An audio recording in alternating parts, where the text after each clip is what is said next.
जय माता दी सभी को, हर हर महादेव। आज मैं आप लोगों को प्रेत बाधा से मुक्त होने का आसान और सरल सा तरीका बताने जा रही हूँ। अभी 8 तारीख को आने वाली 8 अप्रैल को जो भूतड़ी अमावस्या आ रही है, इसको माना ही जाता है इसलिए कि भूतड़ी अमावस्या है।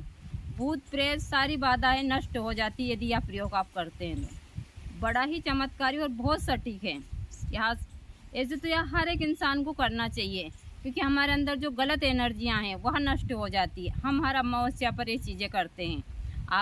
मैं रुद्राक्ष की माला इसलिए पहनती हूँ कि यह माला बहुत पवित्र है। मेरे पास में कहीं गंडा, तागा, ताबीज़ कुछ नहीं है। मैं हर अमावस्या को जो स्नान होता है वहाँ स्नान करती हूँ। आज से नहीं, मैंने आज तक कभी नहीं पहना।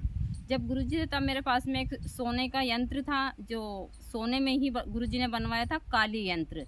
आपने मेरे पुराने लॉकेट में, और वो गुरुजी के साथ में ही सारी चीज़ें मैंने सब कुछ सबका त्याग कर दिया है। तो अब मैं वह सारी चीज़ें नहीं पहनती हूँ, सिर्फ रुद्राक्ष की माला पहनती हूँ। लेकिन वह भी यंत्र था जो गुरुजी ने अपनी पसंद से बनवाया था, वही मैं पहनती थी। कम से कम ज़्यादा नहीं तो 15-20 साल से। लेकिन गुरुजी के बाद से वहाँ मैंने गुरुजी के साथ में ही सारी चीज़ों का उनके साथ ही भेज दिया था, सब कुछ मैंने।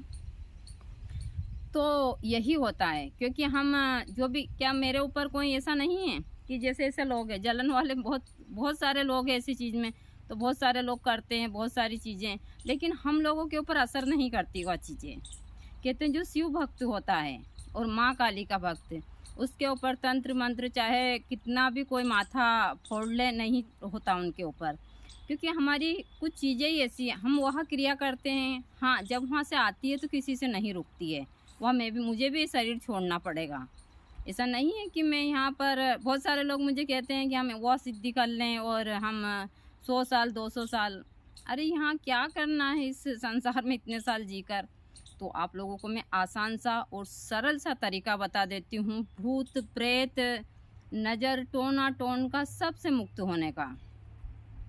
आप अमावस्या के दिन जहाँ भी पवित्र नदी हो वहाँ जाइए, और जिस इंसान को प्रेत बाधा लगी हो उसको एक दिन पहले 14 के दिन शाम को चले जाइए। आप जाने के बाद में आप उस इंसान को सुबह सूर्य उदय से पहले सफ़ेद वस्त्र धारण करवाइए। जितने भी उसके पास में गहने वगैरह है सारी चीज़ें निकाल दीजिए उसकी, एकदम उसके कान के भी, और खुले बाल कर उसे नदी में ले जाइए। नदी में ले जाकर नाभि तक पानी में खड़ा कर दीजिए। वहाँ खड़ा कर आप एक, जो मैं मंत्र बताने जा रही हूँ, यह मंत्र है ह्रीम। आप देख सकते हैं यह मंत्र ह्रीम मंत्र है, और यह त्रिकोण यंत्र है। यह आपको उंगली से उस पानी में बनाना है, यह त्रिकोण बनाना है। उस इंसान को खड़ा कर देना, उसके सामने उसको पूर्व तरफ मुंह करना उसको खड़ा करके, उसके त्रिकोण खड़ा करने के बाद में त्रिकोण बनाकर उसको अंदर उसमें सुरक्षित कर देना। फिर यह जो मंत्र है ह्रीम, इसको उसके सामने लिखकर इसको उस त्रिकोण में आप कम से कम ज़्यादा नहीं तो 11 या 21 डुबकी लगाने के लिए बोलना, खुले बाल कर और श्रद्धापूर्वक। यदि वो खुद से नहीं, क्योंकि वो खुद से नहीं लगाएगा, आपको हाथ पकड़कर उसको लगाना है। और यहाँ डुबकी लगाने के बाद में आप उसको बाहर लेकर आइए। बाहर आने के बाद में जो भी वस्त्र है उसके, वह सारे वस्त्र निकाल कर और किसी ऐसी जगह पर डाल दीजिए जहाँ किसी के हाथ पैर ना लगे, क्योंकि यह चीज़ें फिर दूसरे लोगों को भी प्रभावित करती हैं। तो ऐसी जगह पर इन वस्त्रों को डालकर और आप उस प्रेत बाधा वाले इंसान को सुरक्षित कर दीजिए। फिर उसके गले में आप एक काला धागा भी बांध सकते हैं, 7 गांठ लगाकर क्रीम का जाप करते हुए। या फिर आप प्रतिदिन उसको हनुमान चालीसा पढ़कर, और पहले वहाँ पर एक कटोरी में पानी रखिए। पानी रखने के बाद में आप ज़्यादा नहीं तो कम से कम 7 बार जो हनुमान चालीसा उसका पाठ करिए। वह पाठ करने के बाद में वह पानी उस इंसान को पिला दीजिए। चाहे दुर्गा सप्तशती का पाठ हो या फिर जो भी अन्य पाठ, गीता पाठ हो, जो पाठ आप करना चाहते हो वह पाठ कर वो पानी प्रतिदिन उसे पिलाइए। वह इंसान थोड़े ही दिन में स्वस्थ होकर और एक आम इंसान की तरह ज़िंदगी जिएगा। देखिए, तंत्र के बहुत छोटे छोटे टोन के हैं, लेकिन आप आसानी से करते हैं तो ज़रूर आप लोगों को फ़ायदा होता है। लेकिन मैंने देखा है कि कोई करता नहीं है, सिर्फ आप लोग वीडियो देखते हैं, छोड़ देते हैं, इसको शेयर भी नहीं करते हैं, और फिर इसी चक्कर में आप लोग इधर उधर भटकते हैं और बहुत सारे लोग हैं जो फिर इन चीज़ों का शिकार होते हैं। हम जैसे तांत्रिकों का शिकार होते हैं और फिर आपके बहुत सारे पैसे खर्च होते हैं और फिर आप दोष उनको देते हैं, लेकिन उन सामने वालों की गलती नहीं है, आप खुद उनके चुंगल में फंसते हैं। क्योंकि मेरे पास भी ऐसे फ़ोन आते हैं। मैंने तो सारी चीज़ें छोड़ दी ना, हम लोग पहले से करते थे।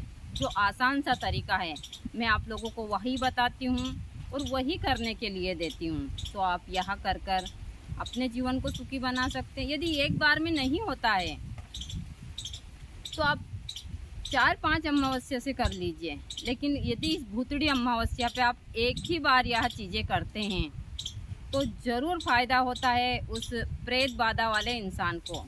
दूसरी चीज़, यदि कोई इंसान सोच रहा है कि हमको किसी ने कुछ करा हुआ है या फिर हमारी शक्तियों को बांधा है, वह इंसान भी इस स्नान को कर सकता है। यह तंत्र का एक ऐसा स्नान है जो बहुत कम लोग इसके बारे में जानते हैं, और ज़्यादा जो जानते हैं वह अपनी दुकान थोड़ी बंद करेंगे। लेकिन मैं हमेशा वही चीज़ें बताती हूँ जो भक्त आसानी से और आराम से कर सकें। देखिए, मैं बहुत सारी चीज़ें देती हूँ। मैं इसके बाद में आप लोगों को कुछ विशेष और अभी ये 6-7 दिन के अंदर कुछ विशेष प्रयोग दूंगी, क्योंकि यह अमावस्या इसीलिए जानी जाती है कि यह भूत प्रेत जो भी बाहरी बाधाएं हैं इनका नाश करती है। और इसके ऊपर बहुत सारे ऐसे प्रयोग हैं जो आप करते हैं तो काफ़ी फ़ायदेमंद होते हैं। तो आज तो मैंने आप लोगों को यह प्रेत बाधा हटाने वाला दिया है, लेकिन आगे मैं आप लोगों को आप कर्ज से मुक्त हो सकते हैं इस अमावस्या के ऊपर। बहुत सारी चीज़ों से, दुश्मन से भी आप मुक्त हो सकते हैं। मैं वो बहुत सारे उपाय आप लोगों को दूंगी, तो आप लोग का जीवन थोड़ा आसान हो जाए, बस मैं तो यही चाहती हूँ। तो बने रहिए पूरे उसमें, आप देखते रहिए इस चैनल को, उसको फॉलो कीजिए, लाइक कीजिए, शेयर भी कीजिए, तो बाकी लोगों तक भी यह चीज़ें जाए। आप लोग देखकर छोड़ देते हैं इसको तो बाकी लोगों तक भी नहीं जाता है। तो यहाँ देख सकते हैं आप, यही है ह्रीम शब्द। ह्रीम शब्द का बहुत बड़ा महत्व है, तो आप लोग कर ज़रूर देखिए। जय माता दी सभी को। हर हर महादेव।